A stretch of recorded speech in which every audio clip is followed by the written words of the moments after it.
Hello friends, Advik classes में आपका स्वागत है। आइए इस वीडियो में हम लोग निबंध साहित्य का विकास को देख लेते हैं और इसके अंतर्गत हम लोग भारतेंदु युग और द्विवेदी युग को यहाँ पर देखेंगे। तो चलिए शुरू करते हैं। यूरोप में निबंध साहित्य का जनक फ्रेंच विद्वान मानतेन को माना जाता है। अंग्रेजी साहित्य का प्रथम निबंधकार लॉर्ड बेकन को माना जाता है। हिंदी में डॉक्टर वार्ष्णेय पंडित बालकृष्ण भट्ट को हिंदी का सर्वप्रथम निबंध लेखक स्वीकार करते हैं। शिवनाथ एमए हिंदी निबंधों का सूत्रपात श्री सदा सुखलाल जी से मानते हैं। उनका कहना है श्री सदा सुखलाल की 2-4 रचनाएं हमारे सम्मुख हैं। उनमें सुरसुरा निर्णय प्रधान है और यह एक निबंध है। गणपति चंद्र गुप्त निबंधों का सूत्रपात राजा शिव प्रसाद सितारे हिंद के राजा भोज का सपना से मानते हैं, जबकि आचार्य शुक्ल ने निबंधों की परंपरा का सूत्रपात भारतेंदु युग से स्वीकार किया है। जो भी हो, वस्तुतः साहित्य की किसी भी विधा का सूत्रपात व्यक्ति विशेष से मानना बहुत उचित नहीं है। व्यक्ति विशेष के द्वारा विधा विशेष का उत्थान हो सकता है, उसमें नवीनताएं आ सकती हैं, उसे विस्तार मिल सकता है, किंतु यह कहना कि अमुक साहित्यकार या लेखक के द्वारा ही निबंध रचना का सूत्रपात हुआ या कहानियों का जन्म हुआ या नाटकों की परंपरा सामने आई सर्वथा उचित नहीं, क्योंकि अनेक छोटे मोटे प्रयोगों के बाद विधा विशेष का स्वरूप निखर कर सामने आता है। ऐसी स्थिति में हमें यही स्वीकार करना चाहिए कि हिंदी निबंधों का प्रारंभ भारतेंदु युग से हुआ। आइए देखते हैं भारतेंदु युगीन निबंध।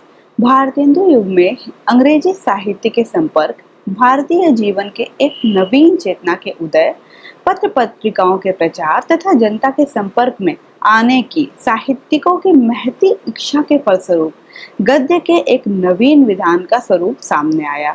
इस नवीन विधा को निबंध संज्ञा प्राप्त हुई।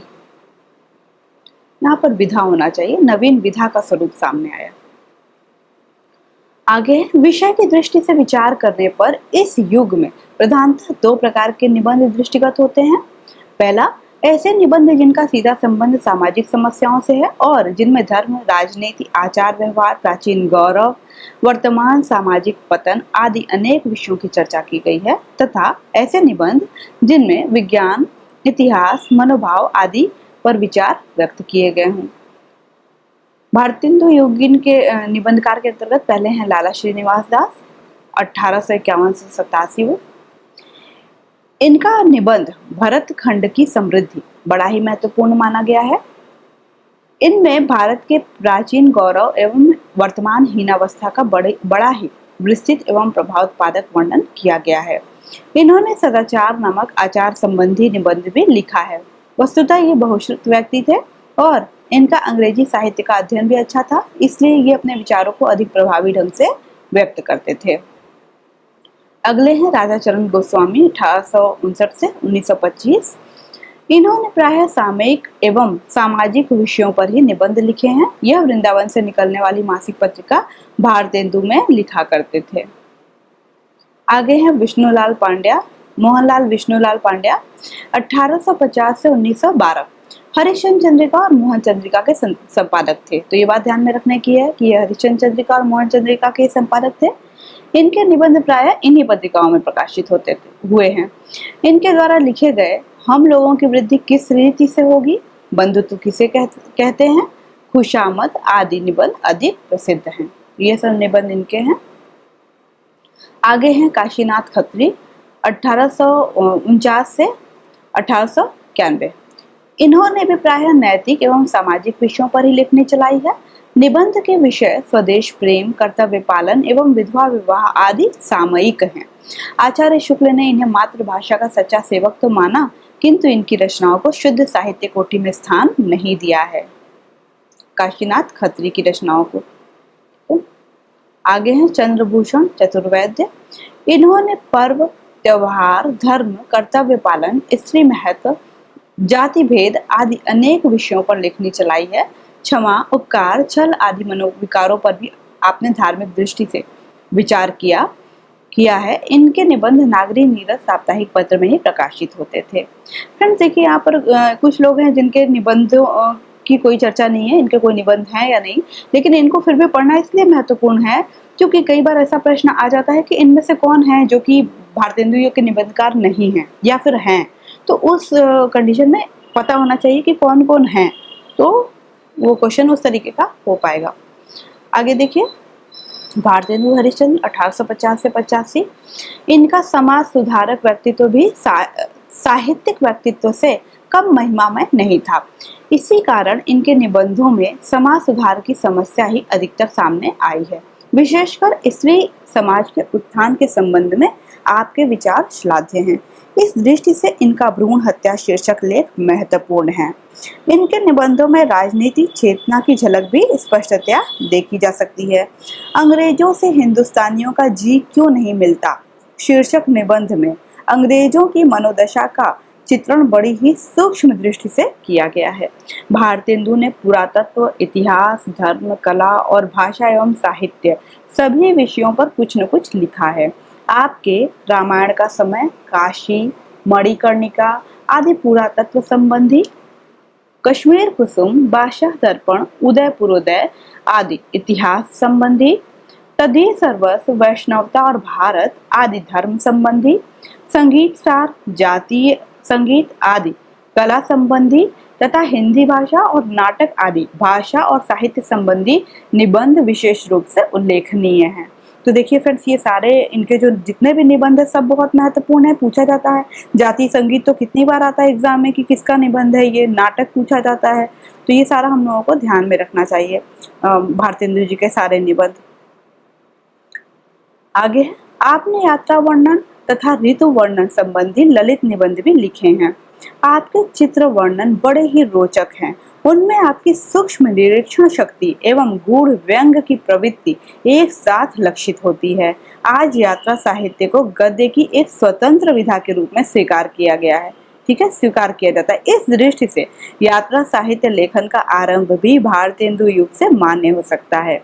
शैली की दृष्टि से आपने विचारात्मक, भावात्मक, आत्मव्यंजक, वर्णनात्मक, कथात्मक सभी शैलियों में निबंध रचना की है। नाटकों का इतिहास विचारात्मक निबंधों में महत्वपूर्ण है। सूर्योदय भावात्मक निबंधों में प्रसिद्ध है। नाटकों का इतिहास, ये फ्रेंड्स निबंध का नाम है, ये नाटकों का इतिहास, ये विचारात्मक निबंध है। और ये सूर्योदय है, भावात्मक निबंध है।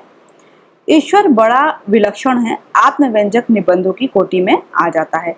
बसंत, ग्रीष्म ऋतु, वर्षा काल, वैद्यनाथ की यात्रा, ये भी पूछा जाता है, वैद्यनाथ की यात्रा किसका है, तो आदि निबंध वर्णनात्मक हैं।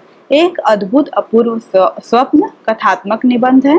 इस प्रकार अपने युग की सभी प्रचलित शैलियों में निबंध रचना करके भारतेंदु जी ने अपनी विलक्षण प्रतिभा का परिचय दिया है। तो फ्रेंड्स, यहाँ पर जितना भी बोल्ड करके लिखा गया है ये सारे इनके निबंध हैं। एक ये नाटकों का इतिहास, ये गलती से बोल्ड होना रह गया है, तो ये भी एक निबंध का ही नाम है। तो ये सारे बहुत ही महत्वपूर्ण हैं। अब आगे हैं प्रताप नारायण मिश्र 1856 से 1894। शुक्ल जी ने इन्हें हिंदी का एडिशन कहा है। ये मूलतः आत्मव्यंजक निबंधकार हैं। विषय प्रतिपादन की दृष्टि से आत्मव्यंजक निबंधों की भी दो कोटियां हैं। कुछ निबंध तो ऐसे हैं जिनमें आत्मव्यंजना गंभीरता खोकर चुलबुलेपन के रूप में सामने आ गई है। जैसे देखिए, धोखा, वृद्ध, खुशामद, दांत, बालक आदि इसी कोटि के निबंध है। साथ ही कुछ निबंध ऐसे हैं जिनमें आत्मव्यंजना की प्रधानता होते हुए भी गांभीर्य बना हुआ है।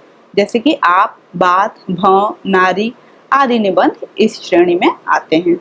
विषय की दृष्टि से आपके निबंध प्रायः सामाजिक ही हैं। सुधारवादी दृष्टिकोण होने के कारण आपने समाज की रूढ़ियों पर चुभता हुआ व्यंग किया है। राजनीतिक एवं आर्थिक विषयों पर भी आपने अपने ढंग से विचार किया है।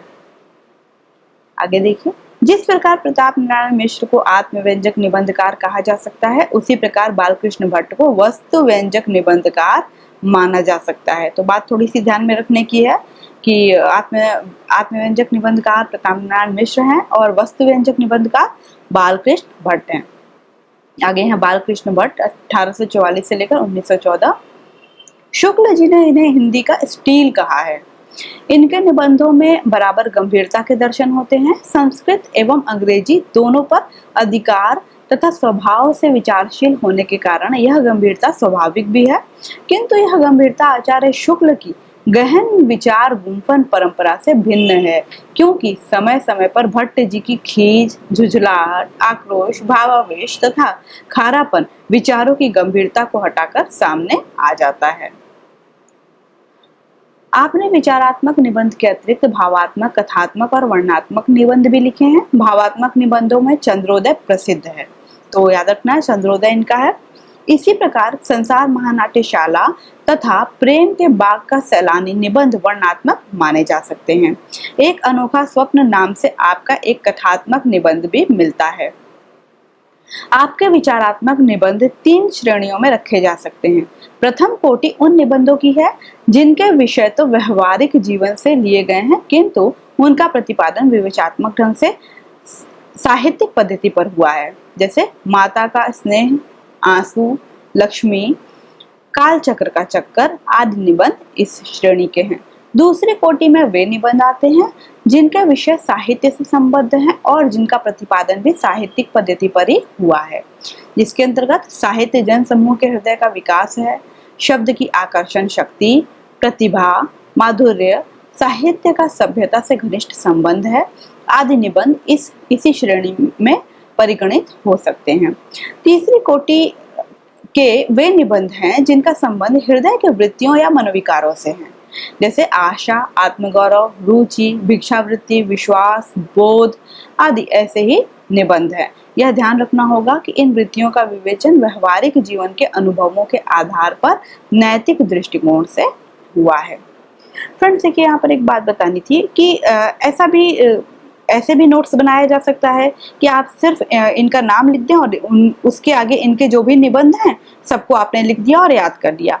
ये भी एक तरीका है याद करने का, लेकिन अगर आप किसी भी निबंध को या किसी भी चीज़ को जब डिटेल में पढ़ते हैं उसके बारे में, तो वो आपको ज़्यादा समय तक याद रह जाता है और किस निबंध में क्या है थोड़ी बहुत जानकारी रखना एग्जाम के लिए सही रहेगा। तो प्लीज़ डिटेल में पढ़ने की कोशिश करिए, शॉर्ट में याद कर देंगे तो फिर वो जल्दी ही ध्यान से हट भी जाएगा। आगे देखिए, बद्री नारायण चौधरी प्रेमघन 1855 से 1923, ये भारतेंदु युग के प्रमुख सामाजिक निबंधकार कहे जा सकते हैं। धर्म, सभ्यता, समाज आदि पर विचार करने के साथ ही आपने अपने निबंधों में समसामयिक राजनीतिक आंदोलनों पर भी निर्भीकता के साथ लेखनी चलाई है। नेशनल कांग्रेस की दुर्दशा, भारतीय प्रजा की दुख की दुहाई और ढिठाई पर गवर्नमेंट की कड़ाई आदि निबंधों में आपने देश की राजनीतिक स्थिति पर प्रकाश डाला है। नागरी नीरद तथा आनंद कादम्बिनी नामक पत्रों में आपके निबंध बिखरे पड़े हैं। अपनी अलंकारिक कलात्मक शैली के लिए प्रेमघन जी सदैव स्मरणीय रहेंगे। अब आगे देखिए, भारतेंदु युगीन जो निबंध हैं उनकी जो सामान्य विशेषताएं हैं उस पर एक बार चर्चा कर लेते हैं। भारतेंदु युग में गद्य की अन्य सभी विधाओं की तुलना में निबंध रचना अधिक हुई है। उपयुक्त सभी निबंधकारों ने पत्र पत्रिकाओं में सामयिक विषयों पर प्रबुद्ध निबंध लिखे हैं। इस युग के निबंधों में कुछ ऐसी सामान्य विशेषताएं लक्षित होती हैं जिन पर हमारा ध्यान बरबस चला जाता है। तो देखिए क्या विशेषता है। इस युग के प्रायः सभी निबंधकार पत्रकार भी थे, अतः निबंध लिखते समय वे सदैव पाठकों का ध्यान रखते थे। फलस्वरूप इस युग के निबंधों में लेखक और पाठक के बीच में एक प्रकार की आत्मीयता के दर्शन होते हैं। तो फ्रेंड्स, कई बार भारतेंदु युगीन जो निबंधकार हैं उनकी विशेषताओं को 4 लाइन में दे दिया जाता है और उसमें से एक लाइन ऐसी भी डाल दी जाती है कि क्या उस समय के जो भी निबंधकार थे वो पत्रकार भी थे, इस तरीके का। तो ये बात ध्यान में रखने की है कि जो भारतेंदु युगीन निबंधकार थे वो पत्रकार भी थे। इस युग के निबंधों में राजनीतिक एवं सामाजिक सुधार एवं देश प्रेम की प्रवृत्ति का प्रकाशन सर्वाधिक हुआ है, किंतु बीच बीच में राजभक्ति का स्वर भी सुनाई पड़ता है। आत्माभिव्यक्ति की प्रधानता के कारण इस युग के निबंधों में रोचकता आ गई है। साहित्य को जनजीवन के समीप लाने में इस युग के निबंधों का बहुत बड़ा हाथ माना जा सकता है। विषयों की अनेक रूपता और इसके फलस्वरूप निबंध लेखन की विभिन्न शैलियों का उदय इस युग की एक प्रमुख विशेषता है। हिंदी गद्य के विकास एवं समृद्धि में भारतेंदु युगीन निबंध साहित्य गद्य की अन्य विधाओं से कहीं अधिक आगे रहा है। उपयुक्त विशेषताओं को देखते हुए तथा निबंध साहित्य की प्रचुरता पर ध्यान देने पर डॉक्टर रामविलास शर्मा का यह कथन उपयुक्त प्रतीत होता है। जितनी सफलता भारतेंदु युग के लेखकों को निबंध रचना में मिली, उतनी कविता और नाटक में नहीं मिली। तो ये कथन है रामविलास शर्मा जी का भारतेंदु युगीन लेख के बारे में। आगे देखिए, द्विवेदी युग का निबंध साहित्य। द्विवेदी युग में प्रायः उन सभी भावनाओं, विचारों, शैलियों एवं साहित्य विधाओं का विकास एवं प्रसार हुआ जिनका सूत्रपात भारतेंदु युग में हो गया था। फलतः निबंध साहित्य में भी विषय, शैली एवं विचारधारा की दृष्टि से विकास परिलक्षित होता है।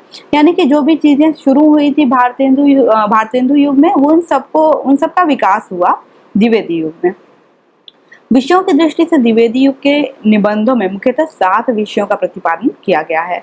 साहित्य एवं भाषा, वैज्ञानिक आविष्कार, पुरातत्व एवं इतिहास, भूगोल, जीवन चरित्र, आध्यात्म तथा अन्य उपयोगी विषय। भाषा और व्याकरण से संबद्ध निबंध सबसे अधिक द्विवेदी युग में ही लिखे गए हैं। ठीक है, भाषा और व्याकरण से संबद्ध लिखे भी जाने चाहिए थे, क्योंकि उस समय महावीर प्रसाद द्विवेदी थे, तो वो तो भाषा पर बहुत ध्यान देते थे, तो जाहिर सी बात है कि इसी युग में लिखे गए होंगे। गोविंद नारायण मिश्र का प्राकृत विचार तथा विभक्ति विचार, जगन्नाथ प्रसाद चतुर्वेदी का हिंदी लिंग विचार, महावीर प्रसाद द्विवेदी का भाषा और व्याकरण, डॉक्टर बड़थवाल का ज्ञ का उच्चारण तथा कामता प्रसाद गुरु के सरस्वती में प्रकाशित अनेक लेख भाषा सुधार की प्रेरणा से लिखे गए हैं। लेखकों और पुस्तकों के परिचय रूप में निबंध लेखन परंपरा भी स्वयं महावीर प्रसाद द्विवेदी से ही पोषित हुई। सरस्वती की अनेक संख्याओं में उनके इस प्रकार के निबंध देखे जा सकते हैं।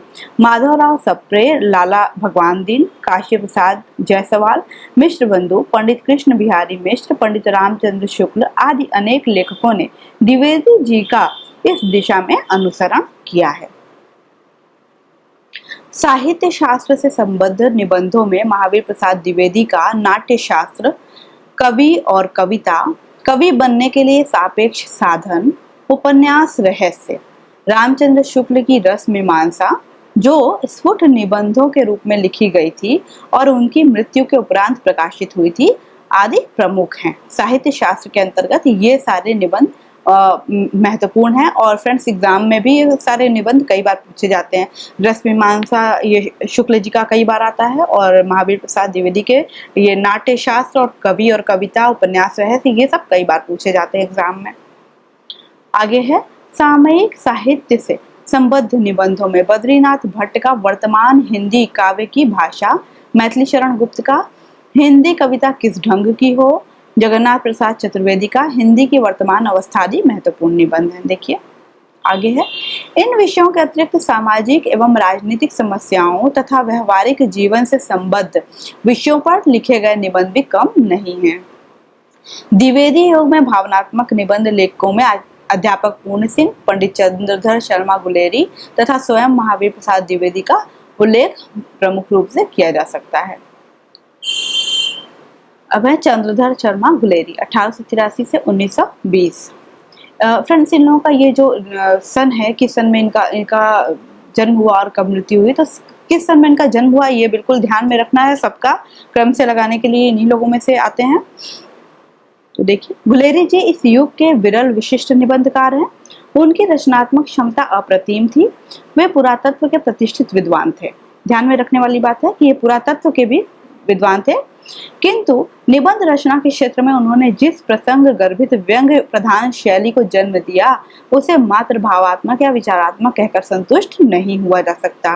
उन्होंने अनेक ऐतिहासिक, पुरातात्विक और पौराणिक संदर्भ इस प्रकार प्रस्तुत किए हैं जैसे ये घरेलू बातचीत के सामान्य विषय हों। उनके निबंधों में उनका बहुअधीत किंतु अत्यंत संवेदनशील व्यक्तित्व उभर कर सामने आया है। कछुआ धर्म और मारेसी मोहिक उठाव, गोबर गणेश संहिता जैसे निबंध गुलेरी जी ही लिख सकते थे। तो ये तीनों ही निबंध हैं इनके जो पूछे जाते हैं। महावीर प्रसाद द्विवेदी 1865 से 1938। द्विवेदी जी ने सबसे बड़ा कार्य युग की मानसिकता के परिवर्तन का किया।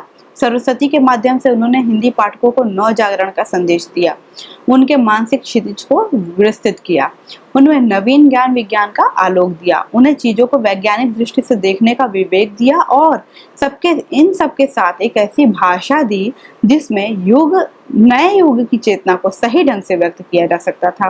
वे सच्चे अर्थों में युग विधायक आचार्य थे। उनके कुछ निबंध भावात्मक अवश्य हैं, किंतु भावुकता उनके व्यक्तित्व की सहज विशेषता नहीं है। वे अत्यंत मर्यादित एवं अनुशासन प्रिय व्यक्ति थे। उनका यह रूप उनके निबंधों में भी व्यक्त हुआ है। शुक्ल जी ने इनके निबंधों को बातों का संग्रह कहा है। महावीर प्रसाद द्विवेदी जी के निबंधों को शुक्ल जी ने बातों का संग्रह कहा है। अब देखिए इनके जो प्रमुख जो निबंध हैं वो इस प्रकार से हैं। महाकवि माघ का प्रभात वर्णन, कवि कर्तव्य, सांची के पुराने स्तूप, कालिदास की निरंकुशता, अतीत स्मृति, उपन्यास रहस्य, भाषा और व्याकरण, नाट्यशास्त्र, कवि और कविता, कवि बनने के लिए सापेक्ष साधन, वैदिक देवता और दमयंती का चंद्रोपालम। तो ये सारे महावीर प्रसाद द्विवेदी जी के निबंध हैं। बहुत महत्वपूर्ण है, बहुत बार पूछे जाते हैं एग्जाम में। क्रम से लगाने के लिए नहीं आएगा क्योंकि क्रम कहीं पे भी दिया हुआ नहीं किस सन में कौन सा लिखा गया, लेकिन हाँ ये कौन सा निबंध इनका है ये बिल्कुल ध्यान में रखना है। कई बार पूछा जाता है, सिर्फ नाम दे करके पूछ लिया जाता है कि जैसे कि उपन्यास रहस्य किसकी रचना है, तो ये बिल्कुल ध्यान में रखना है। अब इनके निबंध संग्रह कुछ: रसज्ञ रंजन, साहित्य सीकर, वनिता विलास, कौटिल्य कुठार, कालिदास और उनकी कविता, ये सारे निबंध संग्रह हैं, बहुत महत्वपूर्ण है। आगे है अध्यापक पूर्ण सिंह, 1883 से 1939 ईस्वी। ये युग के श्रेष्ठ आत्मव्यंजक निबंधकार कहे जा सकते हैं। सच्ची वीरता, आचरण की सभ्यता, मजदूरी और प्रेम, पवित्रता, कन्यादान, अमेरिका का मस्त योगी वाल्ट व्हिटमैन, इनके प्रसिद्ध निबंध हैं। यूं तो इनके निबंध नैतिक और सामाजिक विषयों से संबद्ध हैं, किंतु उनका प्रतिपादन स्वच्छंद आत्मव्यंजक शैली में किया गया है। निबंध में व्यक्त विचार और भाव श्रृंखलाबद्ध तर्क शैली में गुंफित न होकर मनोलहरियों के रूप में प्रवाहित हुए हैं। पूर्ण सिंह के विचार द्विवेदी युग की सुधारवादी नैतिकता का अतिक्रमण करके व्यापक और उदार मानवीय दृष्टि का परिचय देते हैं। विचारों की उदारता और शैली की लाक्षणिकता एवं आवेगशीलता के कारण सरदार पूर्ण सिंह ने निबंध लेखन के क्षेत्र में अपना विशिष्ट स्थान बना लिया है। तो फ्रेंड्स, सरदार पूर्ण सिंह बहुत महत्वपूर्ण है और इनके ये जो 6 निबंध हैं ये भी बहुत महत्वपूर्ण है। एग्जाम में कई बार पूछे जाते हैं, सिर्फ नाम देकर पूछ लिया जाता है कि ये किसका निबंध है। और मजदूरी और प्रेम तो हमारे एनटीए नेट के सिलेबस में भी है। चलिए आगे बढ़ते हैं। रामचंद्र शुक्ल, 1884 से 1941 ईस्वी। गंभीर मनोभावों के विवेचन में सबसे अधिक सफलता आचार्य रामचंद्र शुक्ल को मिली। क्रोध, भय, घृणा, करुणा, ईर्ष्या, लोभ और प्रेम, श्रद्धा और भक्ति आदि मनोभावों का मनोविज्ञान, काव्य शास्त्र तथा जीवन के अनुभव के आधार पर बड़ा ही गंभीर विवेचन आचार्य शुक्ल ने किया। इन निबंधों के लेखन में उनकी बौद्धिक विलक्षणता एवं सहृदयता दोनों का योग लक्षित होता है। पंडित केशव प्रसाद मिश्र के शब्दों में उनकी भावुकता सदा बुद्धि के प्रकाश में ही बनती है। तो ये कथन जो है कि केशव प्रसाद मिश्र का शुक्ल जी के संबंध में है। आचार्य शुक्ल ने निबंध को गद्य का निकष माना। शुक्ल जी के अनुसार यदि गद्य कवियों या लेखकों की कसौटी है तो निबंध गद्य की कसौटी है। भाषा की पूर्ण शक्ति का विकास निबंधों में ही सबसे अधिक संभव है। तो फ्रेंड्स, ये लाइन बहुत महत्वपूर्ण है, एग्जाम में कई बार आती है कि ये किसकी पंक्ति है। यदि गद्य कवियों या लेखकों की कसौटी है तो निबंध गद्य की कसौटी है। इतना ही देकर पूछा जाता है कि ये किसकी लाइन है। आचार्य शुक्ल ने मनोविकारों के विवेचन में लोक मंगल की भावना को सर्वोपरि महत्व दिया है। उन्होंने अपने विवेचन में मनोविकारों के नैतिक पक्ष को विशेष रूप से स्पष्ट किया है और बताया है कि कौन से मनोविकार लोक मंगल विधायक हैं, कौन से नहीं। उनकी निबंध शैली भी उनके गुरु गंभीर व्यक्तित्व के अनुकूल, संयमित, तर्कपुष्ट, समास प्रधान, पारिभाषिकता से युक्त, व्यंग गर्भित और महिमा मंडित है। द्विवेदी योगीन निबंधकारों में आचार्य शुक्ल का स्थान अन्यतम है। आचार्य शुक्ल ने चिंतामणि भाग 1 में लिखा है, इस पुस्तक में मेरी अंतर यात्रा में पड़ने वाले कुछ प्रदेश हैं। यात्रा के लिए निकलती रही है बुद्धि, पर हृदय को भी साथ लेकर। तो चिंतामणि जो पुस्तक है, जिस निबंध है इनके, उसमें ये पंक्ति लिखी हुई है। शुक्ल जी के निबंध संग्रह संपादक व उनमें संकलित निबंध इस प्रकार हैं। देखिए आगे, चिंतामणि भाग 1 के संपादक स्वयं रामचंद्र शुक्ल जी हैं। इसका प्रकाशन वर्ष 1939 है तथा इसमें भाव या मनोविकार, उत्साह, श्रद्धा और भक्ति, करुणा, लज्जा और ग्लानि, लोभ और प्रीति, घृणा, ईर्ष्या, क्रोध, कविता क्या है, भारतेंदु हरिश्चंद्र, तुलसीदास का भक्ति मार्ग, मानस की धर्म भूमि, काव्य में लोक मंगल की साधनावस्था, साधारणीकरण और व्यक्ति वैचित्रवाद तथा रसात्मक बोध के विविध रूप नामक निबंध संकलित है। तो फ्रेंड, जो इनका चिंतामणि भाग 1 है, ये पुस्तक बहुत ही महत्वपूर्ण है। जो कथन कारण वाले क्वेश्चन आते हैं उसको करने के लिए इनका ये सारे निबंध एक बार पढ़ लेना चाहिए। और साथ ही एक क्वेश्चन ऐसा भी बनता है कि 3-4 निबंध देकर के पूछ लिया जाता है कि इसमें से कौन सा शुक्ल जी का निबंध नहीं है। तो ये इनके सारे निबंध का नाम एक बार ध्यान में रखना जरूरी है। तो एक बार पढ़ लिया जाए तो जरूर अच्छा होगा। चिंतामणि भाग 2 के संपादक विश्वनाथ प्रसाद मिश्र हैं। इसका प्रकाशन वर्ष 1945 है तथा इसमें काव्य में प्रकृति दृश्य, काव्य में रहस्यवाद तथा काव्य में अभिव्यंजनावाद, ये 3 निबंध इसमें संकलित हैं। चिंतामणि भाग 3 के संपादक नामवर सिंह हैं तथा इसका प्रकाशन 1983 में हुआ था। चिंतामणि भाग 4, इसके संपादक कुसुम चतुर्वेदी और ओम प्रकाश सिंह हैं। इसके अंतर्गत 1902 से 1939 तक प्रकाशित निबंध संकलित किए गए हैं। आचार्य शुक्ल का चिंतामणि भाग 1 प्रथमतः विचार वीथि नाम से सन 1930 में प्रकाशित हुआ। तो फ्रेंड्स, ये बहुत महत्वपूर्ण बात है, इसको ध्यान में रखना है कि चिंतामणि भाग 1 सबसे पहले विचार वीथि नाम से प्रकाशित हुआ था। और कई बार एक क्वेश्चन बन जाता है कि विचार वीथि किसका निबंध है, तो ये ध्यान में रखना है। विचार वीथि जो निबंध संग्रह है ये शुक्ल जी का है। आगे है श्याम सुंदर दास, 1875 से 1944। इनके प्रसिद्ध निबंध निम्नलिखित हैं। साहित्य की विशेषताएं, समाज और साहित्य, कर्तव्य और सभ्यता। और निबंध संग्रह है इनका गद्य कुसुमावली और रूपक रहस्य। तो ये सारे लोग महत्वपूर्ण थे। अब देखिए आगे, द्विवेदी युग की निबंध की सामान्य विशेषताएं, इसको हम लोग देख लेते हैं। द्विवेदी युग के निबंधों के विषय चयन में पर्याप्त विस्तार परिलक्षित होता है। भाषा की अभिव्यंजना शक्ति बढ़ जाने के कारण जीवन से संबंध विविध ज्ञान धाराओं को साहित्य के माध्यम से व्यक्त करने में लेखकों की रुचि अधिक रही। द्विवेदी युग में विचार प्रधान निबंध की रचना में आशातीत सफलता मिली। विशेष गंभीर मनोभावों का सुंदर विवेचन तो हिंदी साहित्य की अक्षय निधि बन गया। निबंध की सभी शैलियों का सूत्रपात भारतेंदु युग में हुआ था। विकसित तथा उनमें सूक्ष्म विशिष्टताओं के दर्शन हुए। इसका कहने का मतलब है कि भारतेंदु युग में ही सारी शैलियों का सूत्रपात हो गया था, लेकिन वो विकसित हुई और उसकी जो सूक्ष्म विशिष्टताओं को जो ध्यान में दिया गया वो कब दिया गया? द्विवेदी युग में आकर के बहुत ज्यादा उस पर ध्यान दिया गया। निबंध लेखकों ने अन्य भाषाओं से अनुवाद भी किया, फलतः हिंदी निबंध साहित्य का भंडार बढ़ता गया। निबंधों के माध्यम से हिंदी प्रदेश में नव जागरण का नया आलोक फैला और हिंदी साहित्य में विवेक निष्ठ वैज्ञानिक दृष्टि विकसित हुई। तो ये सारी चीजें द्विवेदी युग में हुई। तो फ्रेंड्स, निबंध साहित्य के अंतर्गत आज हम लोगों ने भारतेंदु युग और द्विवेदी युग के सारे महत्वपूर्ण निबंध लेखकों को देख लिया, उनके निबंधों को भी देख लिया।